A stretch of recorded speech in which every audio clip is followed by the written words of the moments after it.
Hello everyone, welcome to my channel. कैसे हैं आप सब। तो आज का जो टॉपिक है वो है किरचॉफ्स करंट लॉ। आज के जो हम प्रॉब्लम्स देखेंगे वो देखेंगे depend on Kirchhoff's current law. ठीक है, तो स्टार्ट करने के पहले जान लेते हैं कुछ इसकी बेसिक थ्योरी कि क्या होता है किरचॉफ्स करंट लॉ।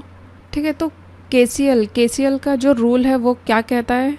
केसीएल का जो रूल है वो क्या कहता है कि किसी भी नोड जंक्शन पॉइंट पर आने वाला कुल करंट वहाँ से जाने वाले कुल करंट के बराबर होता है। ठीक है, total current entering a node is equal to current leaving the node. ठीक है, समेशन ऑफ इनकमिंग करंट। ठीक है, ये जो आई इन दिख रहा है, summation of incoming current is equal to summation of outgoing current. मतलब कि क्या हो जाएगा, summation of total current will be equals to zero. तो ये जो है ये है किरचॉफ्स करंट लॉ। कोई भी जो नेटवर्क होगा उसमें जो करंट आ रहा है वो इक्वल होगा किसके, जो करंट जा रहा है उसके। ठीक है, जहाँ करंट एंटरिंग को हम ले लेते हैं पॉजिटिव और लिविंग को ले लेते हैं नेगेटिव। ठीक है, तो ये आपके ऊपर है, चाहे तो आप एंटरिंग को तो ये आपके ऊपर है। करंट एंटरिंग को आप पॉजिटिव की जगह नेगेटिव भी ले सकते हो और करंट लिविंग को नेगेटिव की जगह पॉजिटिव भी ले सकते हो, मतलब कि वाइस वर्सा है। ठीक है, जो भी आपके आंसर निकलेंगे अगर उसका साइन ऑपोजिट होता है तो आपको पता ही चल जाएगा कि करंट जो डायरेक्शन में फ़्लो कर रहा है वो कौन से डायरेक्शन में फ़्लो कर रहा है। ठीक है, बट बेसिकली मतलब याद रखने के लिए ऐसा ही लो कि करंट एंटरिंग को पॉजिटिव लो और करंट लिविंग को नेगेटिव, और इसी को ही हमेशा याद रखना ताकि जो प्रॉब्लम्स है उसमें मिस्टेक्स नहीं होगी। तो जब भी आप सर्किट सॉल्व करते हो केसीएल के लिए, ठीक है, तो कुछ बातें हैं जिनका आपको ध्यान रखना ज़रूरी है। तो उसमें से पहला आ जाता है नोड। ठीक है, नोड बोलो या जंक्शन बोलो, तो सबसे पहले सर्किट में जो है आपको नोड पहचानना आना चाहिए कि नोड कौन सा है, जंक्शन कौन सा है। अब जंक्शन क्या होता है या फिर नोड, दोनों एक ही टर्मिनोलॉजी है। ठीक है, दोनों का मतलब एक ही होता है। तो सर्किट में नोड कहाँ पे है ना। जंक्शन का मतलब ही क्या होता है, जैसे रेलवे जंक्शन होता है, वहाँ पे बहुत सारी ट्रेन एक साथ आती है ना। सेम उसी तरीके से जो अगर सर्किट होता है बहुत सारे एलिमेंट्स उसमें कनेक्टेड होते हैं, तो ऐसा पॉइंट आपको देखना है जहाँ पे बहुत सारे एलिमेंट कनेक्टेड हो। एटलीस्ट उसमें 3 ब्रांचेस तो होनी ही चाहिए। जैसे यहाँ पे मैंने लिया है R1 R2 एंड R3, तो ये जो तीनों एलिमेंट है इस पॉइंट पे कनेक्टेड है ना। मतलब कि ये जो है ये है जंक्शन, इसको हम बोलेंगे नोड। ठीक है, सर्किट में वह पॉइंट खोजे जहाँ 3 या अधिक ब्रांचेस मिलती हो। नेक्स्ट आ जाता है करंट के डायरेक्शन को तय करो। ठीक है, इसके पहले भी हमने देखा जो भी करंट आप लेते हो करंट का डायरेक्शन वो आपको डिसाइड करना है। तो मान लो कौन सा करंट नोड में एंटर कर रहा है और कौन सा करंट लीव कर रहा है। एंटर के लिए हमने लिया था पॉजिटिव और लीव के लिए लिया था नेगेटिव। नेक्स्ट आ जाता है अलजेब्रिक सम करो। ठीक है, entering current plus leaving current को लेकर जोड़ो। मतलब कि आपको जो इक्वेशन बनाने हैं वो कैसे बनाने हैं, current entering minus current out equals to zero. मतलब कि IT टोटल करंट जो है वो क्या होना चाहिए आपका, ज़ीरो। नेक्स्ट है हर नोड पर इक्वेशन बनाओ। ठीक है, जितने भी आप नोड जो है पॉइंट आउट करते हो उस हर नोड पे आपको जो है आपको इक्वेशन बनाने हैं। जितने नोड्स उतनी केसीएल इक्वेशन बनाई जा सकती है। नेक्स्ट आता है अननोन करंट को सॉल्व करो। ठीक है, इक्वेशंस का जो यूज़ करके है आप अननोन करंट को जो है कैलकुलेट कर सकते हैं। तो ये थे कुछ पॉइंट्स जो आपको केसीएल रूल अप्लाई करने के पहले जान लेना ज़रूरी है। ठीक है, तो चलिए स्टार्ट करते हैं अब प्रॉब्लम्स। ठीक, क्या लिखा है इसमें, find the value of V if V1 equals to 20 volt and the value of current source is 6 ampere. देखिए ये है करंट सोर्स है ना, ये सर्कल है, सर्कल के अंदर अगर ऐसा एरो है तो इसको बोला जाता है करंट सोर्स। ये हो गया वोल्टेज सोर्स। अब इसके भी टाइप रहते हैं डिपेंडेंट इंडिपेंडेंट, है ना। तो इसको हम जो केवीएल का जब टॉपिक लेंगे तब मैं वो वाला कॉन्सेप्ट वहाँ पे क्लियर करूँगी कि dependent current source, dependent voltage source, है ना, current dependent current source, current dependent voltage source. तो ये सारे जो टाइप्स हैं हम वहाँ पे देख लेंगे। तो अभी देखते हैं ये वाला प्रॉब्लम। तो इसमें क्या दिया है, V1 का वैल्यू हमको दिया है उसने कितना, 20 वोल्ट। ठीक है, और सोर्स करंट ये कितना है 6 एम्पियर। और फाइंड आउट करने के लिए अब क्या बोल रहा है, find the value of V. ठीक है, इसका जो वैल्यू है हमको निकालना है।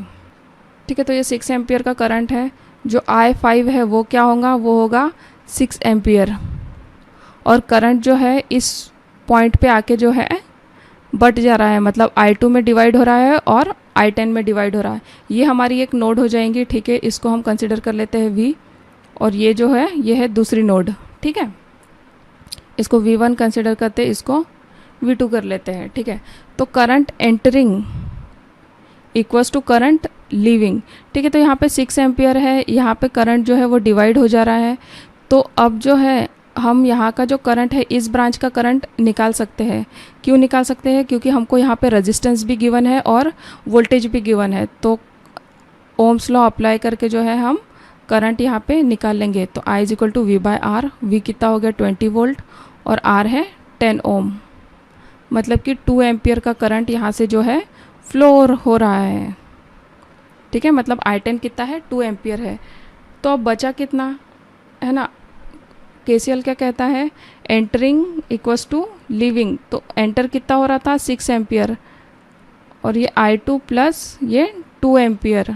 ठीक है, तो माइनस कर देंगे, I2 को हम निकाल लेंगे कितना, 6 माइनस 2 इक्वल्स टू हो जाएगा ये 4 एम्पियर। मतलब कि इस ब्रांच से जो करंट बह रहा है वो कितना है 4 एम्पियर। ठीक है, बराबर टैली हो रहा है। देखो यहाँ से 6 एम्पियर बहा, फिर ये जो है इस नोड पे आके डिवाइड हो गया, तो यहाँ से बहा 2 एम्पियर, तो बचा कितना 4 एम्पियर। तो इस हिसाब से जो है करंट का डिवीजन हो गया। अब देखो यहाँ पे भी हमें करंट पता चल गया और यहाँ पे है रेजिस्टेंस। तो इस पॉइंट पे जो है हम वोल्टेज जो है निकाल सकते हैं, है ना। ये जो है ड्रॉप यहाँ का, ठीक है, ये हम निकाल सकते हैं। कैसे निकालेंगे, ड्रॉप क्रॉस 2 ओम रेजिस्टेंस। तो ये कितना हो जाएगा 4 इंटू 2, मतलब कि 8 वोल्ट।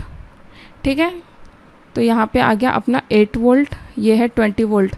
अब देखो ये जो ब्रांचेस है V और ये V2, ये कैसे कनेक्टेड है, पैरेलल में। V कनेक्टेड है V2 से पैरेलल में, मतलब जो इसका वोल्टेज होगा वही इसका भी होगा। ठीक है, तो इस पॉइंट पे जो है हम KCL लगाएंगे फिर से। तो क्या हो जाएगा, V1 हमारे पास दिया हुआ है 20 वोल्ट, V2 हमको निकालना है। V2 क्या हो जाएगा, V1 minus drop across 2 ohm resistance, मतलब कि 20 माइनस 8। ठीक है, तो ये हो जाएगा 12 वोल्ट, मतलब कि जो V2 और है ना, ये V2 निकल गया आपका कितना 12 वोल्ट, और ये पैरेलल में है V से कनेक्टेड, इसलिए V का वैल्यू भी कितना हो जाएगा, ये हो जाएगा 12 वोल्ट। ठीक है, बिल्कुल इजी है, यहाँ पे कंफ्यूज होना नहीं कि मतलब हम क्यों V1 माइनस ये ड्रॉप कर रहे हैं। ठीक है, कोई भी चीज़ों पे अगर आपको KCL अगर आप लगाते हो, इससे इस ब्रांच तक के जैसे हम लगा रहे हैं, इस पॉइंट का पोटेंशियल आपको पता चल गया है। ठीक है, जैसे ये और ये भी कैसे पैरेलल में कनेक्टेड है ना, तो ये आपको पता चल गया है यहाँ पे कितना है, ये 20 वोल्ट है। ओके, अगर सिंपल भाषा में भी अगर आप समझो तो ये है 20 वोल्ट। इसके बीच में आ रहा है, जब आप एंटर कर रहे हो इस नोड पे V2 पॉइंट पे, तो यहाँ पे क्या हो रहा है, ड्रॉप हो रहा है। ठीक है, तो जो ड्रॉप है उसको हम करेंगे माइनस, इसलिए हम यहाँ पे 20 माइनस 8 वोल्ट करते हैं। ठीक है, इस पॉइंट से इस पॉइंट का आप इस पॉइंट पे अगर आप KCL लगाते हो, इस पॉइंट से इस पॉइंट तक के जाओगे ना, तो कभी भी हायर पोटेंशियल से लोअर पोटेंशियल की तरफ जाता है करंट। तो इस पोटेंशियल का क्या हो जाएगा, 20 volt minus 8 volt equals to हो जाएगा 12 वोल्ट। तो ये जो है इस पॉइंट का जो हमको वोल्टेज है वो मिल जाएगा 12 volt, that is equal to V। ठीक है, तो इसका जो करेक्ट आंसर हो जाएगा वो हो जाएगा ऑप्शन बी, 12 वोल्ट। ठीक है, होप आपको समझ में आया होगा। अगर इसमें कुछ भी प्रॉब्लम होती है तो आप कमेंट सेक्शन में लिख सकते हो। I'll definitely try to resolve your problem। ठीक है, तो ये एक सबसे आसान तरीका था KCL को समझने के लिए, और इसी टाइप के जो है सर्किट्स एग्ज़ाम्स में भी आते हैं, तो बहुत केयरफुली इसको करना है, एकदम धीरे धीरे सोच समझ के। ठीक है, तो चलिए अभी नेक्स्ट देखते हैं। नेक्स्ट जो प्रॉब्लम है वो है calculate the current at A. ठीक है, सिंपल सा है, current entering equals to current leaving. ठीक है, तो 5 एम्पियर, इस पॉइंट पे देखो 5 एम्पियर भी आ रहा है, 10 एम्पियर भी आ रहा है, 5 + 10 इक्वल्स टू ए, तो ये हो जाएगा 15 एम्पियर। ठीक है, तो आंसर विल बी ऑप्शन सी,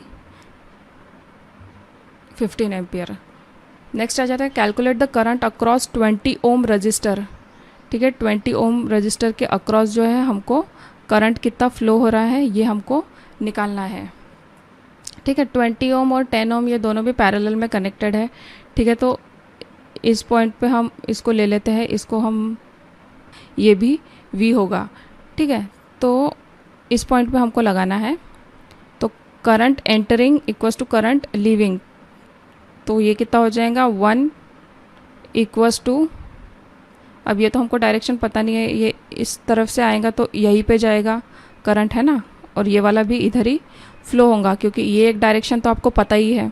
तो ये हो जाएगा कैसा, इस पॉइंट के लिए लीविंग, है ना, करंट एंटरिंग तो हमने ले लिया, और ये हो जाएगा लीविंग, मतलब कि ये हो जाएगा V/10 + V/20। ठीक है, ये 1 है यहाँ पे। इसको हम अब सॉल्व करते हैं। 1 equals to 20V + 10V upon, हमने ले लिया, और ये हो जाएगा लीविंग, मतलब कि ये हो जाएगा V/10 + V/20। ठीक है, ये 1 है यहाँ पे। इसको हम अब सॉल्व करते हैं। 1 equals to 20V + 10V upon 200, तो ये I कितना हो जाएगा,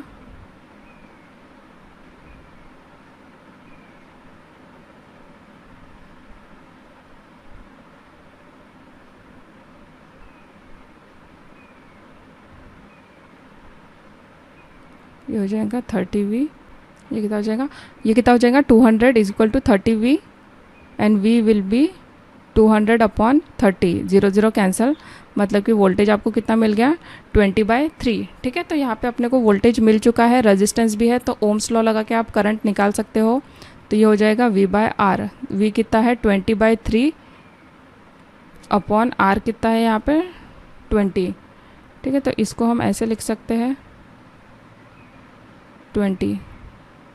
ठीक है, 20 हो जाएगा कैंसिल, 1/3 इक्वल्स टू 0.33 वोल्ट। ठीक है, तो आंसर इसका हो जाएगा ऑप्शन डी, 0.33 एम्पियर। ठीक है, ये याद रखना, जब भी पैरेलल रहता है तो ये जो पॉइंट्स है, ये इसलिए मैंने कहा जब भी KCL अप्लाई करते हो तो नोड जो है उसको ध्यान में रखो, और वोल्टेज जो है उसको ध्यान में रखो, पैरेलल है, सीरीज़ है, ये सारी चीज़ें आपको जो है इसमें ध्यान रखनी पड़ेगी, तब जाके कन्फ्यूजन्स जो है वो कम हो गए। नेक्स्ट आता है अब ये वाला। ठीक है, कैलकुलेट I3। ठीक है, ये हमको फाइंड आउट करना है। I1 क्या है 2 एम्पियर है एंड I2 इज़ 3 एम्पियर। अब इसको भी देखो, ये सर्किट देखोगे तो ऐसा बहुत कॉम्प्लिकेटेड लगेगा, बहुत सारे एलिमेंट इसमें ऐड है, लेकिन अच्छे से देखोगे तो क्या पता चलेगा कि जितना करंट एंटर हो रहा है उतना ही लीव हो रहा है ना। तो ये जो है बहुत मतलब इजीली सॉल्व हो जाएगा ये वाला। KCL आपको लगाना है। KCL क्या कहता है, current entering equals to current leaving. ठीक है, ये एंड पॉइंट पे है, ये I3, ये बीच में पूरा सर्किट है, तो ये जो 2 है पॉइंट, इसी पे ही जो है पूरा गेम है ना। तो करंट एंटर हो रहा है कितना I1 + I2, और ये भी जो है अंदर की तरफ ही आ रहा है, मतलब I3 इक्वल्स टू 0। अब I1 और I2 का वैल्यू है आपके पास, I1 कितना है, ये है 2 + I2 है 3 + I3 इक्वल्स टू 0। तो I3 कितना निकल जाएगा, ये निकल जाएगा 5 एम्पियर। बीच में आप मान के भी चल सकते हो करंट जो भी है, बट उसका कोई फ़ायदा नहीं है, वो सिर्फ कॉम्प्लिकेटेड ही होगा। इसलिए अपने को जो है आपको जो करंट एंटर हो रहा है वो सब पता ही है, उसकी वैल्यू पता ही है, तो एंडिंग का जो करंट है वो भी आपका जो इजीली है निकल जाएगा। बीच में कितना भी मतलब सर्किट हो उससे कोई फ़र्क पड़ता नहीं है। ठीक है, तो इतने इजीली जो है ऐसे मतलब कंफ्यूज करने के लिए आते हैं ऐसे सर्किट, बट आपको वहाँ पे जो है थोड़ा सा अपना जो है दिमाग लगाना है और इस टाइप से जो है ये प्रॉब्लम्स सॉल्व करने हैं। नेक्स्ट आ जाता है find the value of I2, I4 and I5 if I1 equals to 3 ampere. लिख लो यहाँ पे I1, देखो कितना कॉम्प्लिकेटेड सर्किट है और ऐसे ही आते हैं एग्जाम्स में, ठीक है। I1 कितना ले लेंगे 3 एम्पियर, I3 कितना है 1 एम्पियर, ये आ गया 1 ampere and I6 is 1 ampere, I6 ठीक है, ये है I6 1 एम्पियर। तो ये क्या बोल रहा है I2 निकालना है, I4 निकालना है और I5 निकालना है, ठीक है। तो पहले तो ऑप्शंस भी देख लो, उसमें जिसमें अनकॉमन है ना, देखो सब में मतलब कॉम्प्लिकेटेड ही ऑप्शंस दिए हुए हैं, मतलब कि सभी अपने को जो है स्टेप वाइज इसको सॉल्व करना पड़ेगा, ठीक है। तो सबसे पहले चलते हैं I2 की तरफ। तो कहाँ पे है I2, देखो इस ब्रांच से फ्लो हो रहा है I2, ओके। ये I1, I3 एंड I2, तो ये एक नोड हमको मिल गया पॉइंट A, ठीक है। तो A पे जो है अपन KCL अप्लाई करते हैं, KCL एट पॉइंट A। तो ये क्या हो जाएगा I1 एंटर कर रहा है इसलिए प्लस, जो लीव कर रहा है उसको माइनस, ठीक है, माइनस, ये क्या हो जाएगा minus I3 minus I2 equals to 0, ठीक है। I1 का वैल्यू हमारे पास 3 एम्पियर माइनस I3 का भी है 1 ampere minus I2 equals to 0। तो यहाँ से I2 निकल जाएगा, ठीक है। I2 को इधर ले लो, माइनस I2 3 माइनस 1, ये हो जाएगा कितना 2, तो ये आ जाएगा -2 माइनस माइनस कैंसल, तो I2 का वैल्यू कितना निकल जाएगा 2, ठीक है। तो यहाँ से हमको मिल गया I2 का वैल्यू कितना 2 एम्पियर। अब क्या बोल रहा है I4 निकालना है, ये रहा I4, ठीक है। यहाँ पे हमारे पास I4 का वैल्यू अभी तक के फाइंड आउट नहीं हुआ है और यहाँ पे 2 अननोन है, ठीक है। तो इसको एज इट इज़ रखते हैं, पहले हम जो है इस पे लगा लेते हैं, क्योंकि अगर आप नोटिस करो तो ये जो पॉइंट B है यहाँ पे आपको दोनों करंट दिए हुए हैं, सिर्फ आपको I4 फाइंड आउट करना है। तो इसको होल्ड पे रखते हैं एंड KCL लगाते हैं कहाँ पे एट पॉइंट B। तो ये हो जाएगा I4 plus I2 minus I6, ठीक है। देखो इसका जो है वो कुछ भी डायरेक्शन बताया नहीं है यहाँ पे, ये जो I6 यहाँ पे गिवन है हमको, इसका डायरेक्शन नहीं दिखाया है, लेकिन देखो I4 भी आ रहा है, I2 भी आ रहा है, तो ऑब्वियसली ये जो करंट है ये इधर से ही लीव करेगा, ठीक है। इसलिए जो है लीविंग को हम ले लेंगे -6 इक्वल्स टू 0, ठीक है। I4 का वैल्यू है हमारे पास, अभी हमने निकाला था कितना, सॉरी I4 का ही तो हमको निकालना है यहाँ पे।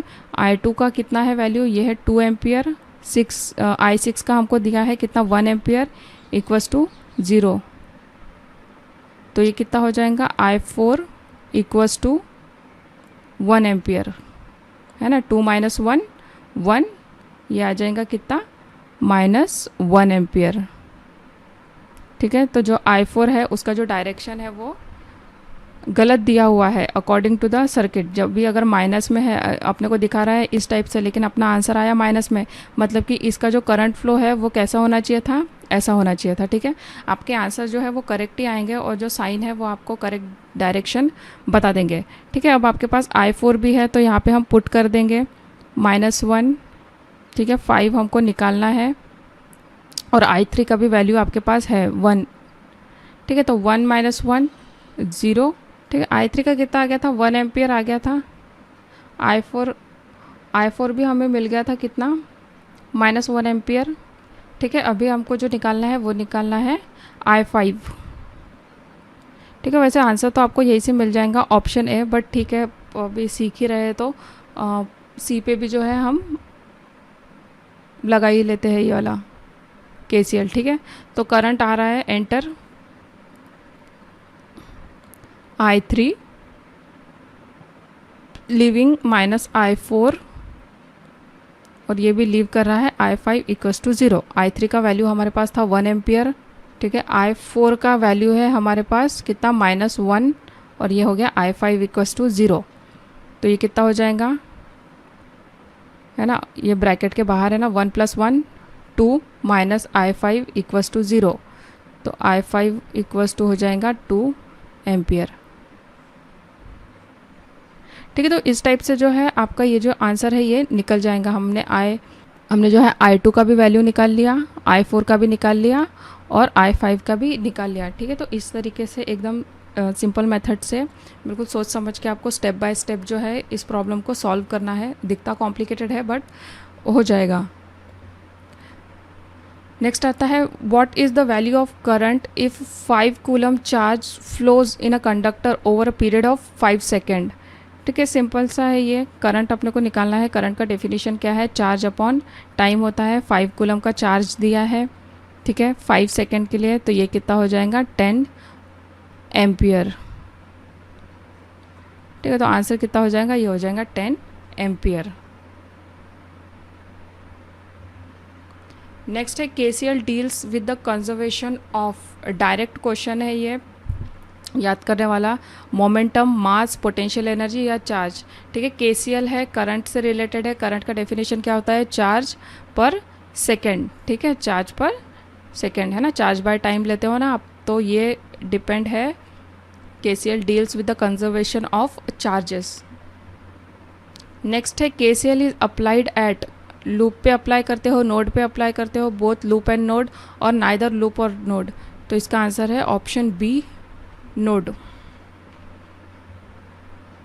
KCL can be applied for planar network, non planar network, both planar and non planar, neither planar nor non planar. ठीक है, तो इसका आंसर हो जाएगा option C, both planar and non planar. अब प्लेनर सर्किट क्या होता है? जो मतलब ज़्यादा कॉम्प्लिकेटेड नहीं दिखता। ठीक है, एग्जांपल के तौर पे ये देखिए, ये जो है इसमें जो सारे एलिमेंट है वो आपको अच्छे से दिख रहे हैं, सारी नोड जो है वो भी दिख रही है, तो इसको बोला जाता है प्लेनर सर्किट। और नॉन प्लेनर होगा ऐसा जिसमें मतलब वायर के क्रॉस जो है वो मतलब उसको हम अवॉइड नहीं कर सकते।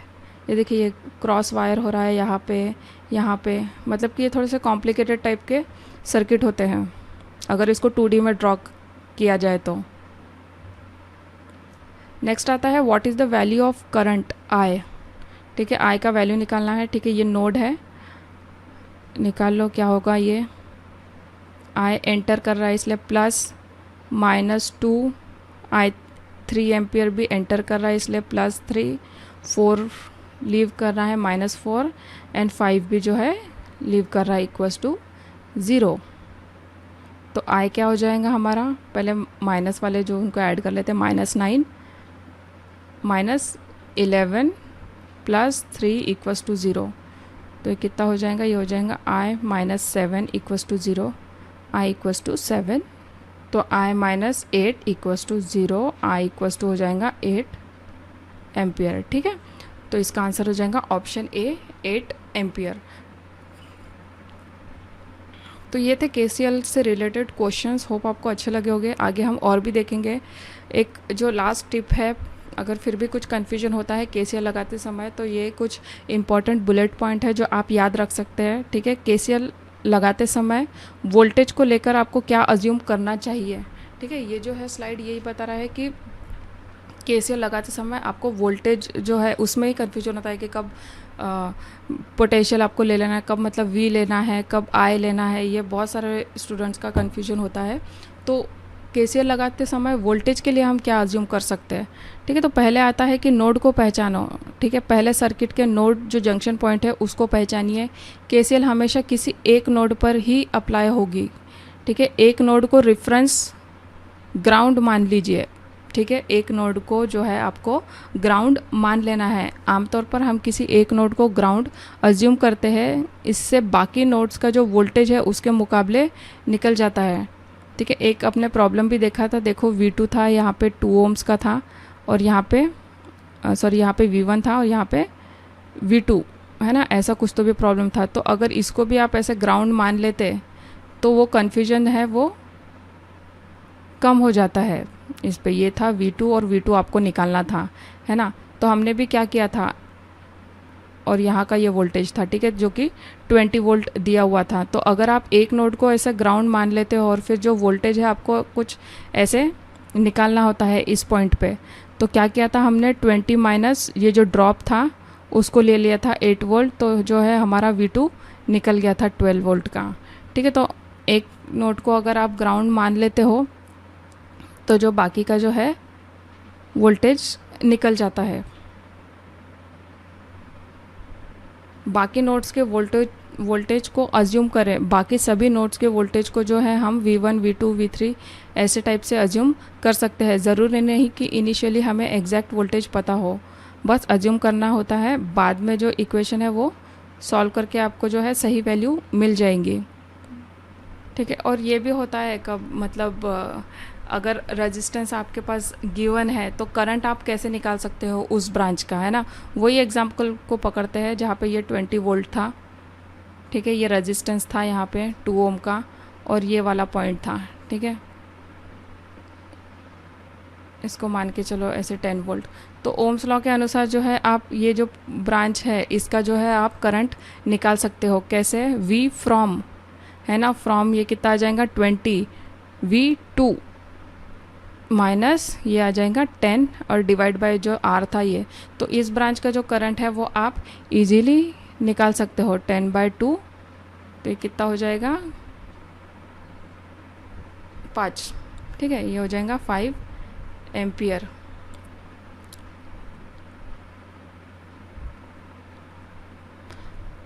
इसलिए जब आप KCL में करंट लिखते हैं तो आपको यह फॉर्मेट इस्तेमाल करना होता है, ठीक है। फॉर्मेट भी आप कौन सा इस्तेमाल करोगे? ये V node minus V adjacent by R, ठीक है। आगे हम और भी प्रॉब्लम देखेंगे KCL के, तब जो है मैं ये जो फॉर्मूले है ये आपको उस पर अप्लाई करना बताऊंगी, ठीक है। क्योंकि प्रॉब्लम को देख के ही आपको स्ट्रैटेजी बनानी पड़ती है इसमें। तो ये थे KCL के ऊपर। होप आपको अच्छे लगे होंगे। अगर आपको अच्छे लगते हैं तो प्लीज़ मेक श्योर आप इस वीडियो को लाइक कीजिए एंड थैंक्स फॉर वॉचिंग।